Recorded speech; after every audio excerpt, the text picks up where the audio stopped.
Welcome to the Experiential Learning segment from the October 25, 2012 Kindergarten webinar, Transforming Kindergarten Classrooms, Extending the Work of TLI 2011. This webinar has been broken into 3 segments in order to create sections that are more manageable. Let me introduce myself. I am Lynn Baker, a coordinator in the Office of Early Learning. My primary focus is mathematics and science in the elementary classrooms. The Office of Early Learning is a new office within the West Virginia Department of Education. Our challenge is to transform the learning experience for elementary students pre-K to 5th grade. Throughout this year, you will be receiving information and support from our office as we develop a pre-K through 5th grade professional support system. The term experiential learning was used during the Kindergarten Academy 2011. It referred to the time during instruction that is student-driven. The classroom teacher expands a learning environment as a result of student interest and creativity. Even though this environment is influenced by the kindergarten student, it is imperative that the kindergarten teacher always use this experience to support and assess grade-level content standards and objectives. Take a moment and ponder this question. How many minutes each week do students in your classroom engage in self-directed experiences? Kindergarten teachers will be able to use this time to gather evidence of student learning for the new kindergarten assessment learning scale. This practice of a student being self-directed for an extended period of time is also a beginning step of preparation for the Smarter Balance assessment that students will begin taking in 3rd grade. Before we continue, let's take a look at the brief historical context for project-based learning. Even though we sometimes think this is a new concept, it has its early roots in the late 1700s.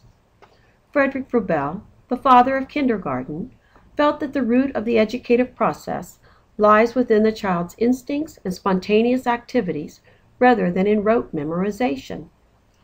The nature study movement focused on gardening and nature experiences for elementary school and on the usefulness of children's observation for learning. The Herbartian movement stressed that learning occurs by relating background knowledge to new information. This movement advocated for thematic teaching rather than isolated subjects. The child study movement supported the idea that children learn by associating experiences. Children should be allowed to investigate and experiment. Children should have the opportunity to solve problems through reading, writing, figuring, and constructing. Caroline Pratt, founder of the Play School in New York City, focused on group projects. And projects are not just for school. The methods learned through project work can be applied to all areas of life. The project method, first termed by Kilpatrick in 1918. Projects originated within the home and agricultural schools, but Kilpatrick modified the approach for elementary schools. As you can see, the ideas of project-based learning, experiential learning, student-centered learning has its roots in the past. I want to share another resource. The link to this resource is located on the Office of Early Learning Resources Google site. This information may be helpful to you in your planning as you plan for this type of learning experience. I'm not saying that we will create a hairstyling station in your classroom, but the 3 phases may help your thought process. Phase 1 is the wondering phase. Teachers need to listen closely to the student conversations. Raising the right questions will provide him or her with an abundance of information. Phase 2 is the learning phase. Students are actively constructing knowledge. They are getting their hands dirty. This is the phase where the teacher introduces new resources to take the experience deeper. The teacher is also using this time to observe and collect evidence of student learning. This evidence should be related to grade level standards. And phase 3. This phase is where the experience comes to an end. The phase may include a celebration, a group evaluation, or even a discussion for future projects. This is another time when it is important for the teacher to listen closely.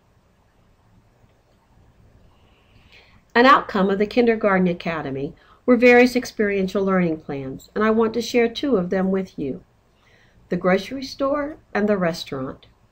These plans are short and easy to implement. Once these experiences were launched, the students and their creativity took over. It is about the students creating the learning experience, not the teacher. Notice these experiences support more than one subject. Each experience began with basic items found in the classroom, and each plan also includes various pieces of literature that may expand student thinking in this area. Remember, it is about the students creating. If you choose to implement one of these plans in your classroom, it will provide a unique experience for your students, and the way the experience concludes with your students will be different from the way the experience unfolded within the writer's classroom. Each classroom should have a unique experience. We have created a Google site to house the various materials referenced in the online professional development session.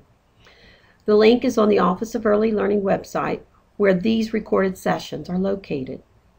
Once you have located the Google site, click on the K2 resource link. The resources for this session are located in the Kindergarten Experiential Learning folder.